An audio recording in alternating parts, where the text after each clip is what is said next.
Situation అంతా నార్మల్‌గా ఉన్నప్పుడు మన బ్రెయిన్ అలర్ట్ మోడ్‌లో డేంజర్, డేంజర్ అని అంటుంది. Hi guys! నేను మీ డాక్టర్ బుడ్డి. మీరు కూడా నాలా ఓవర్ థింకర్ అయితే ఈ వీడియో మీకోసమే. ఫస్ట్ మనం మాట్లాడేది థ్రెట్ స్కానింగ్ గురించి. ఏదైనా తప్పు జరగబోతుందేమో అని ముందుగానే మనం ఊహించుకుని రెడీగా ఉంటాం. Anxiety brain. ఒక్క లేట్ మెసేజ్‌కి ఒక వర్స్ట్ కేస్ సినారియో ప్లాన్ చేసుకుంటాం. Mind personalisation. ఎవరైనా సైలెంట్‌గా ఉంటే మనం ఏమైనా చేశామా? మన వల్లే ఇలా ఉన్నారా అనుకుంటాం. అన్నీ మన మీదకు మనం వేసుకుంటాం. Hyper vigilance.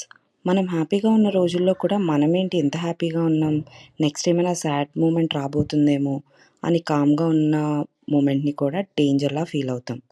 సో ఈ ఓవర్ థింకింగ్ అనేది పిచ్చో మీ వీక్నెస్సో అనుకోకండి. మన బ్రెయిన్ సేఫ్టీ మోడ్లో మనల్ని ప్రొటెక్ట్ చేస్తుంది అంతే. అలాంటి సిచ్యువేషన్స్లో మనకు మనం చెప్పుకోవాలి, రిలాక్స్ రా, అంత మంచిగానే అవుతుంది, నువ్వు సేఫే అని, మన బుడ్డిలాగా.